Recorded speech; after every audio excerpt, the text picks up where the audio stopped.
हरे कृष्णा भारतवर्ष। कैसे हो सारानु? I hope सब बढ़िया होंगे, कुछ न कुछ कर रहे होंगे, राइट। आज हम आपके लिए लेकर आए हैं देखते जाओ जीके क्वेश्चन सीरीज़ का पार्ट 19। जी हाँ, इससे पहले तक हमने पार्ट 18 तक सारी वीडियोस अपने चैनल पर अपलोड कर दी है, और अगर नहीं देखी है तो link is the description box, जाकर चेकआउट कर सकते हो। और ये जो सीरीज़ है इसमें हमने Indian history, Indian polity, Indian geography, Indian art and culture, static, GK, world history, world geography सारा कुछ कवर किया है। एंड तक बने रहिएगा। और एसएससी एंड रेलवे के लिए बहुत इंपॉर्टेंट सेशन है। बढ़ते हैं सेशन की, और without wasting any time let's get started. And first question हमारे सामने है, और बता दो इस सेशन में कहने को 50 क्वेश्चन है। हाँ, लेकिन एक चीज़ ध्यान रखें, इसमें हम अदर इंपॉर्टेंट फैक्ट भी चेक करेंगे तो लगभग 70-80 क्वेश्चन हो जाएंगे आज। फर्स्ट क्वेश्चन हमारे सामने वो निकल के आ रहा है इंडियन हिस्ट्री से, यानी एंशिएंट हिस्ट्री से निकल के आ रहा है।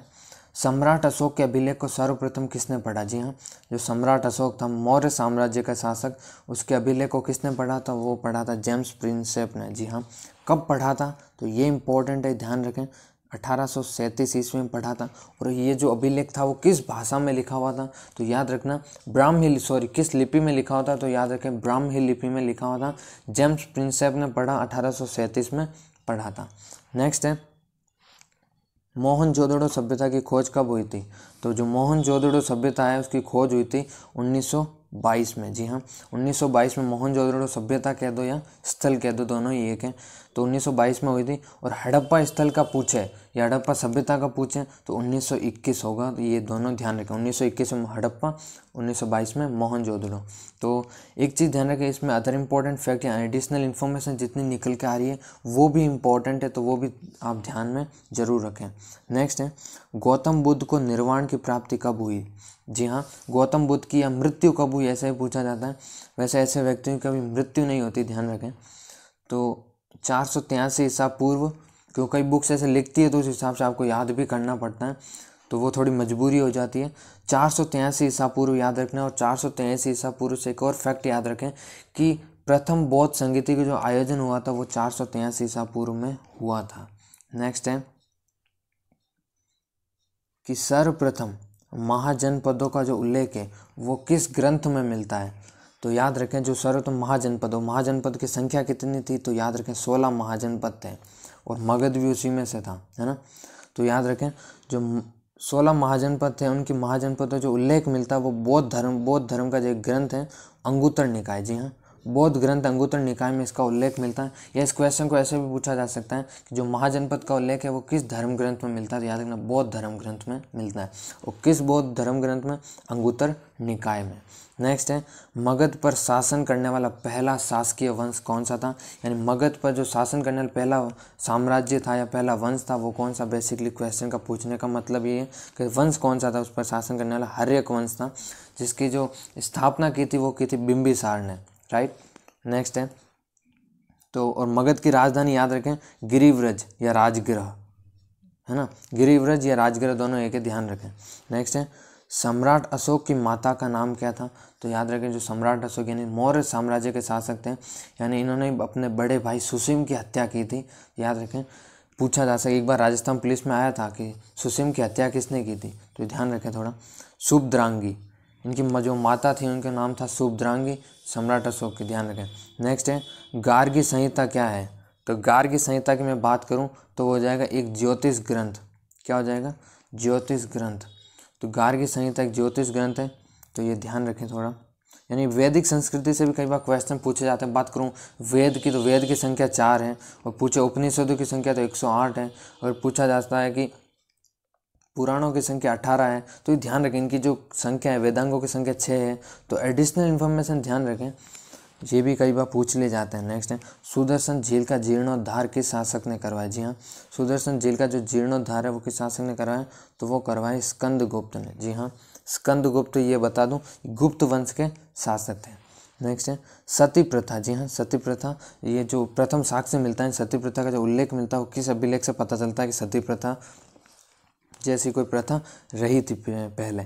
तो याद रखना एरन अभिलेख जो है ना, एरन अभिलेख में इसका उल्लेख मिलता है सती प्रथा का। नेक्स्ट है, किस साम्राज्य के शासन काल को प्राचीन भारतीय इतिहास का स्वर्ण काल कहा जाता है। जी हाँ, यानी ऐसा कौन सा साम्राज्य है जो प्राचीन भारतीय इतिहास में ना उसे स्वर्ण काल कहा जाता है। स्वर्ण काल तो बता दो गुप्त साम्राज्य। जी हाँ, जो गुप्त साम्राज्य है उसे भारतीय इतिहास का यानी प्राचीन भारतीय इतिहास का स्वर्ण युग कहा जाता है, स्वर्ण काल कहा जाता है, ध्यान रखें। नेक्स्ट है गुप्त वंश का अंतिम शासक, यानी गुप्त वंश का जो अंतिम शासक था वो कौन था, तो वो था विष्णुगुप्त। और पूछा कि गुप्त वंश का प्रथम शासक या गुप्त वंश का संस्थापक या गुप्त वंश की स्थापना किसने की, तो याद रखें श्रीगुप्त इसका करेक्ट आंसर होगा। क्योंकि आपको क्या करना है कि एक चीज़ पढ़कर छोड़नी नहीं है, एक चीज़ पढ़ने के बाद उसको थोड़ा डीप में जाना पड़ेगा कि गुप्त वंश का महान शासक भी पूछा जाता है, तो याद रखना गुप्त वंश का जो महान शासक है वो है चंद्रगुप्त प्रथम। जी हाँ, वो चंद्रगुप्त मौर्य नहीं है, ये गुप्त वंश चल रहा है, लेकिन वो था मौर्य साम्राज्य, तो ये ध्यान रखें। नेक्स्ट है पल्लव राजवंश की राजधानी, यानी एक दक्षिण में एक वंश चला था पल्लव वंश या पल्लव राजवंश, उसके जो राजधानी थी याद रखना कांचीपुरम। क्या थी, कांचीपुरम पल्लव राजवंशों की राजधानी थी, तो काफ़ी इंपॉर्टेंट है, ध्यान रखें। नेक्स्ट है मोहम्मद बिन कासिम के आक्रमण के समय सिंध का शासक कौन था। जी हाँ, हिंदू राजा था राजा दाहिर। जी हाँ, राजा दाहिर ने मोहम्मद बिन कासिम को शरण प्रदान की थी और इसी ने विश्वासघात करके राजा दाहिर पर ही आक्रमण कर दिया था, तो ध्यान रखें। नेक्स्ट है, और जो सिंध विजय का जो वृत्तांत मिलता है वो चचनामा एक पुस्तक मिलती है, अली अहमद है, और कई बार इस पर भी कंट्रोवर्सी होती है कि अली अहमद नहीं है, अज्ञात लेखक द्वारा लिखी गई है, तो ध्यान रखें अगर अली अहमद आए तो अली अहमद आंसर होगा, अगर ऑप्शन में आए कि अज्ञात लेखक तो अज्ञात लेखक ही ऑप्शन टिक करना है, तो याद रखें। नेक्स्ट है मोहम्मद गौरी की हत्या कब की गई थी, तो मोहम्मद गौरी की जो हत्या की गई थी वो 1206 ईस्वी में की गई थी, ध्यान रखें 1206। अगर डेट पूछे तो 15 मार्च। जी हाँ, 15 मार्च 1206 में मोहम्मद गौरी की हत्या की गई थी, तो ध्यान रखें। नेक्स्ट है मुक्केबाजी के खेल के मैदान को क्या कहा जाता है, यानी आपको पता होना चाहिए जो क्रिकेट का मैदान होता है उसमें कई लोगों को कन्फ्यूजन होगा, क्रिकेट जहाँ खेला जाता है उसे मैदान कहते हैं। जी नहीं, मैदान उसे कहते हैं जो समतल भूमि होती है ना उसे मैदान कहते हैं। भले आप खेल में ऐसे मैदान खेल लेते वो गलत है, लेकिन जो क्रिकेट का मैदान होता है उसे कहते हैं, वैसे मैदान तो सबको ही कहेंगे, अब मुक्केबाजी के भी जो खेल होता है उसे मैदान कहेंगे, क्रिकेट वही कहेंगे, पोलो में वही कहेंगे, गोल्फ में वही कहेंगे, मैदान तो कहेंगे, लेकिन जहाँ खेला जाता है ना उसे क्या कहते हैं वो इम्पोर्टेंट है। तो याद रखें जो क्रिकेट खेला था आपको पता होगा ऐसा कुछ होता है बीच में जहाँ खेला जाता है या वहाँ जहाँ पर घास नहीं उगी होती आपको पता होगा। क्रिकेट इतना जो फेमस है मुझे बताने की ज़रूरत नहीं है, तो ध्यान रखना उसे कहते हैं पिच, याद रखना पिच। और जहाँ बेसबॉल खेला जाता है उसे कहते हैं डायमंड, लेकिन मुक्केबाजी का फिलहाल पूछा तो हो जाएगा रिंग। क्या हो जाएगा, रिंग। सो बढ़ते हैं नेक्स्ट क्वेश्चन की और वो है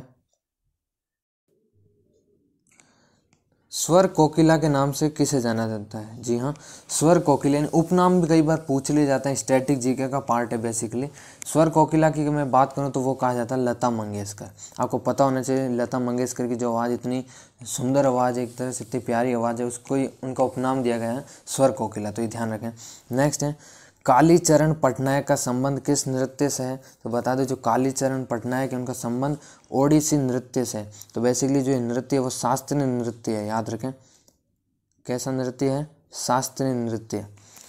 ओडिसी नृत्य एक तरह शास्त्रीय नृत्य जिसके एक तरह से नृतक है वो कालीचरण पटनायक, तो काफ़ी इंपॉर्टेंट है, ध्यान रखें। बता दूँ ये इंडियन आर्ट एंड कल्चर का टॉपिक है। नेक्स्ट है सूडान की राजधानी। सूडान की अगर राजधानी की बात करूं तो वो हो जाएगा खार्तूम। क्या हो जाएगा, खार्तूम। वो कई बार पूछा गया है, याद रखें एक बार आरपीएफ में पूछा गया 2018 में कि वियतनाम की राजधानी, तो बता दो वियतनाम की जो राजधानी वो हो जाएगी हनोई, राइट। तो सूडान की बात करूँ तो ये बेसिकली अफ्रीकी देश है।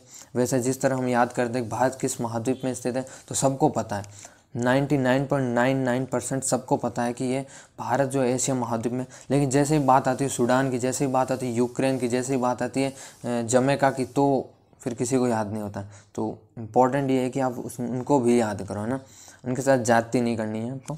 नेक्स्ट है कुतुबुद्दीन ऐबक की मृत्यु कहाँ पर हुई थी, तो ये इंपॉर्टेंट है। कुतुबुद्दीन ऐबक जिन्होंने गुलाम वंश की स्थापना 1206 में की थी, उनकी मृत्यु लाहौर में हुई थी। और बता दो उनकी जो मृत्यु हुई थी वो पोलो खेलते हुए वक्त, यानी पोलो को चौगान भी कहते हैं, यानी चौगान खेलते हुए, इंग्लिश में कहूँ तो पोलो, हिंदी में कहूँ तो चौगान, तो वैसे खेलते हुए उनकी मृत्यु हुई थी, लाहौर में हुई थी। नेक्स्ट है दिल्ली, और बता दूं लाहौर उस समय राजधानी थी, है ना, ध्यान रखें। नेक्स्ट है दिल्ली सल्तनत के किस शासक ने अपने विरोधियों के प्रति लौह एवं रक्त नीति अपनाई। दिल्ली सल्तनत का एक शासक था जिसने अपने विरोधियों के प्रति ना लौह एवं रक्त नीति अपनाई थी। और बता दूं गुलाम वंश का एक शासक था जिसका नाम था बलबन। जी हाँ, बलबन ने ही ये लौह एवं रक्त नीति अपनाई थी, जो इसका विरोध करता था उनके खिलाफ। बता दूं लौह एवं रक्त नीति कई लोगों को कन्फ्यूज करती है क्या, तो बता दूं एक तरह से टेक्निक है, यानी दुश्मनों से कैसे लड़ा जाए, एक तरह से टेक्निक है। इसमें ज़्यादा आपको घूमना नहीं है ना। हम कोई PhD नहीं कर रहे हैं, हमें एक बेसिकली कोई एग्ज़ाम क्रैक करना है, उसके लिए इतना याद रखो, बेस्ट है। नेक्स्ट है किसके शासनकाल में दक्षिण में हरिहर एवं बुक्का ने विजयनगर साम्राज्य की स्थापना की थी, तो बता दो मोहम्मद बिन तुगलक। जी हाँ, कहीं मोहम्मद बिन कासिम मत करिए ना, वो 712 ईस्वी तक था, ये बात कर रहे हैं 1336 ईस्वी की बात है, लगभग 6 साल बाद 1336 ईस्वी में स्थापना की थी विजयनगर साम्राज्य ने हरिहर एवं बुक्का नामक 2 भाइयों ने। बता दूं हरिहर एवं बुक्का ये दोनों भाई हैं, है ना। और मोहम्मद बिन तुगलक उस समय शासन कर रहा था दिल्ली सल्तनत पर। नेक्स्ट है भारत में प्रथम बार जनगणना कब की गई, यानी जो भारत की जो प्रथम जनगणना हुई थी वो हुई थी 1872 में, ये प्रथम बार हुई थी, याद रखें। नेक्स्ट है भारत के प्रथम मुख्य न्यायाधीश कौन थे, तो याद रखें जो भारत के प्रथम मुख्य न्यायाधीश थे वो थे न्यायमूर्ति हीरालाल जे कानिया। जी हाँ, हीरालाल कानिया या हीरालाल जे कानिया, तो ध्यान रखें न्यायमूर्ति भारत के प्रथम मुख्य न्यायाधीश थे। नेक्स्ट है बहुजन समाज पार्टी का चुनाव चिन्ह क्या है। जी हाँ, बहुजन समाज पार्टी का जो चुनाव चिन्ह है वो हो जाएगा हाथी। और याद रखें कई बार पूछा जाता है कि भारतीय जनता पार्टी का चुनाव चिन्ह, तो याद रखें कमल, क्योंकि वहाँ पर ऑप्शन में गुलाब भी आता है, और कईयों को लगता है जब वो फोटो में देखते हैं ना, जब लगता है गुलाब की तरह, तो बता दो वो कमल है, कंफ्यूज नहीं होना है। हमें आंसर कई बार आ रहा होता है, लेकिन हम क्या है कि थोड़ा सा अपना खुद का दिमाग नहीं लगाते हैं, है ना, तो ध्यान रखना आपको। नेक्स्ट है भारतीय संविधान के किस अनुच्छेद में निर्वाचन आयोग का प्रावधान है। यानी निर्वाचन आयोग बेसिकली हम डिस्कस कर चुके हैं, एक जिसमें हम इंडियन पॉलिटी की किसी वीडियो में हमने डिस्कस किया था कि जो निर्वाचन आयोग है वो बेसिकली एक तरह का संवैधानिक निकाय है, और उसमें मैंने बताया था संवैधानिक निकाय और असंवैधानिक निकाय में अंतर क्या होता है। तो यहाँ पर थोड़ा सा मैं टाइम लेकर आपको बता दूँ। संवैधानिक निकाय उसे कहेंगे जिसका संविधान के अनुच्छेदों में वर्णन है। अब जिस तरह निर्वाचन आयोग का अनुच्छेद 324 में वर्णन है, तो एक तरह का संवैधानिक है। अगर बात करूँ महिला आयोग की, तो उसका संविधान में कहीं उल्लेख नहीं है, यानी किसी अनुच्छेद में उल्लेख नहीं मिलता। तो महिला आयोग कैसा है, असंवैधानिक आयोग। आई होप आपको यहाँ तक क्लियर हुआ होगा। नेक्स्ट है पश्चिम बंगाल में राज्यसभा सदस्यों की संख्या कितनी है। तो पश्चिम बंगाल में जो राज्यसभा सदस्यों की संख्या है वो हो जाएगी 16। कितनी हो जाएगी, 16। तो ध्यान रखें पश्चिम बंगाल। और राजस्थान में पूछे तो 10 हो जाएगी, याद रखें।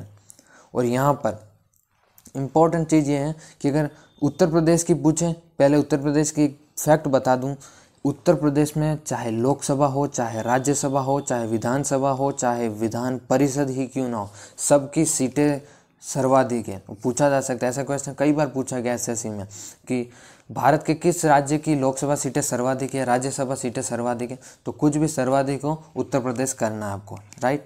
तो आई होप आपको समझ आएगा। अगर यहाँ पर उत्तर प्रदेश होता तो याद रखना 80 सीटें होती, है ना।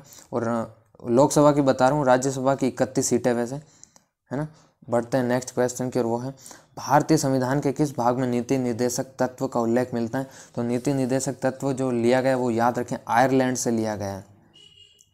अब देखो चीज़ क्या है कि इम्पोर्टेंट कहाँ हो जाती है कि कहाँ से लिए गए हैं, पद इंपॉर्टेंट होते हैं। अब कईयों को पता ही नहीं राष्ट्रपति जो पद है वो भारत का नहीं है, वो कहीं से लिया गया है। आपको बता दूं जो विधि निर्माण प्रक्रिया वो कहीं से ली गई है, आपातकाल कहीं से लिया गया है, उपराष्ट्रपति पद कहीं से लिया गया है, वो किस देशों से लिया गया है। तो ये आपको इम्पोर्टेंट है, ये आपको आना चाहिए।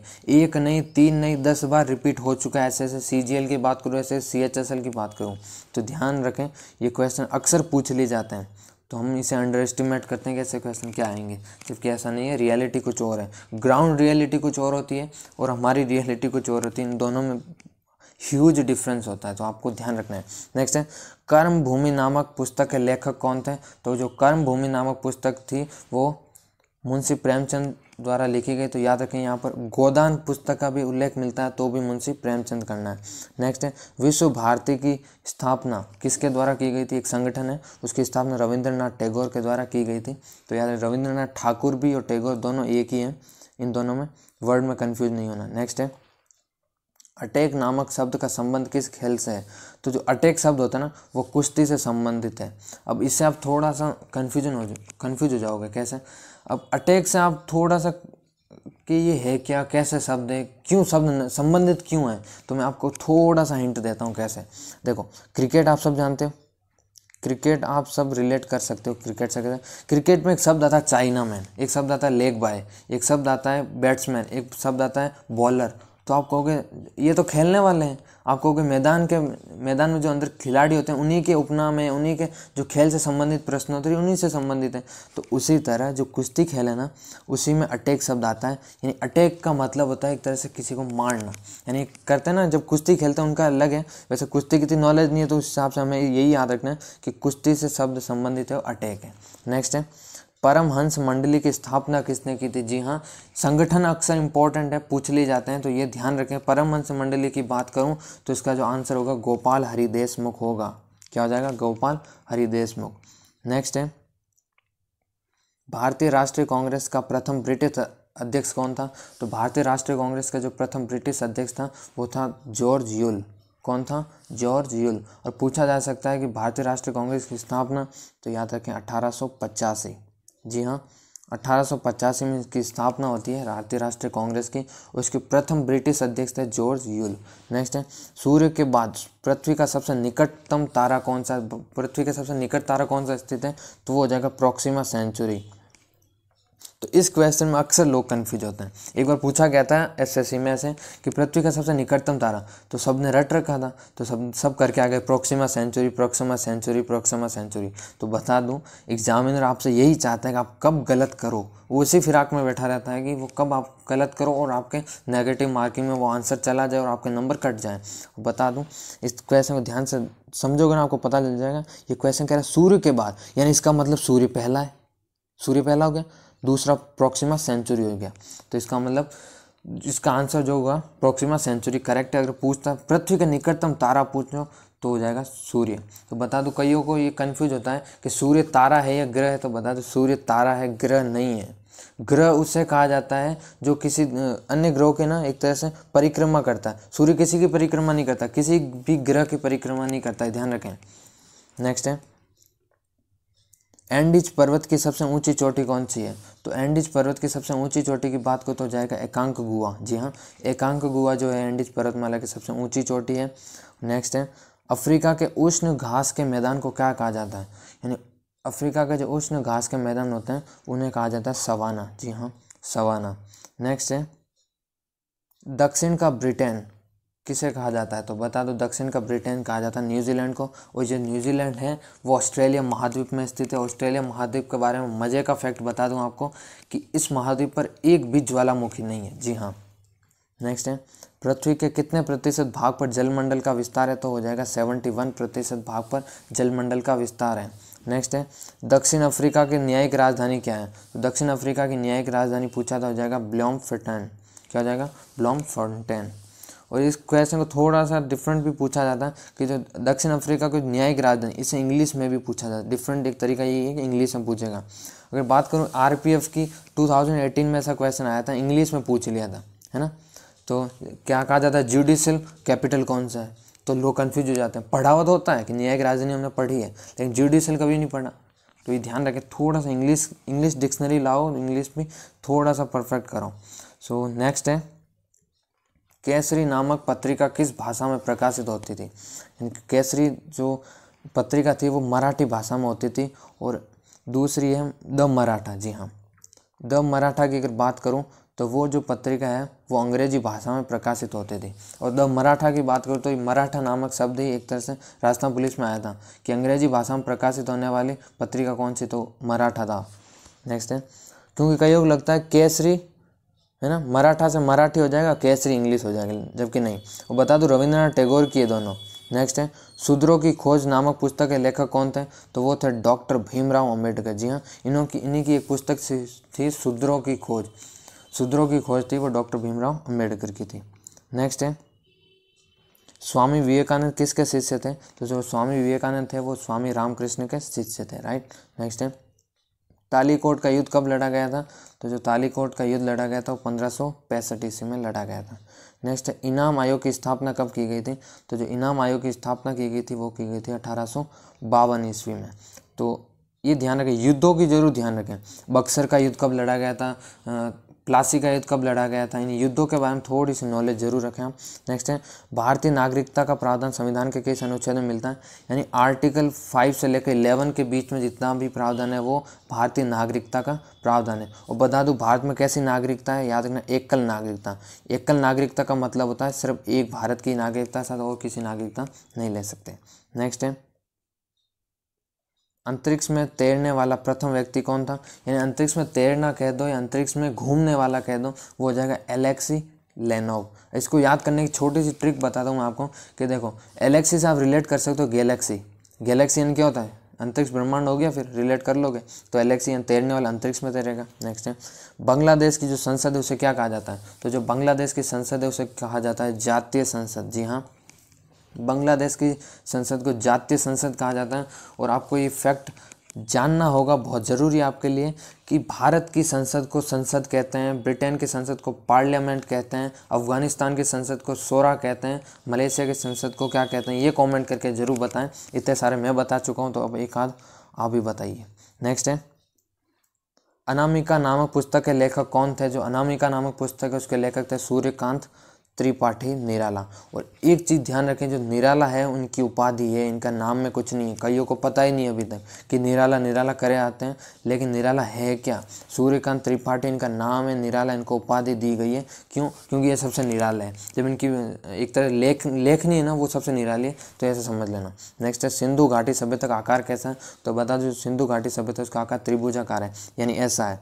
यानी यहाँ अफगानिस्तान है, यहाँ पाकिस्तान है, यहाँ भारत है, यानी 3 देशों में जो फैली हुई है सिंधु घाटी सभ्यता, उसमें 2 स्थल यहाँ के हैं, 750 से 800 स्थल भारत में है, 300 साढ़े 300 स्थल वहाँ पे है पाकिस्तान में। तो सबसे ज़्यादा स्थल भारत में देखने को मिलते हैं। और जो सिंधु घाटी सभ्यता का आकार कैसा है? त्रिभुजाकार। आई होप आपने रिलेट कर दिया होगा अफगानिस्तान, भारत और पाकिस्तान से।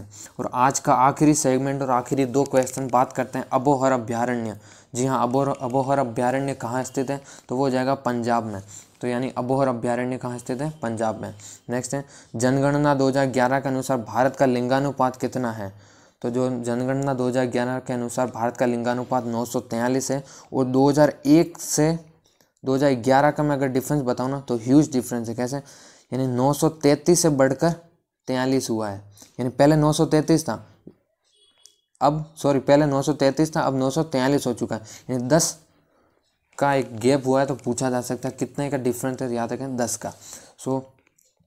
ये था आज का सेशन। कैसा लगा कमेंट करके ज़रूर बताएं। और कहने को हमारे पास 50 थे, और मैंने जहाँ तक मुझे लगता है हम एडिशनल इन्फॉर्मेशन में गए हैं तो 50 क्वेश्चन और हो गए, तो 100 क्वेश्चन हमने आज कर लिए हैं। और सेशन कैसा लगा कमेंट करके ज़रूर बताएं। Till then have a nice day, bye bye, take care.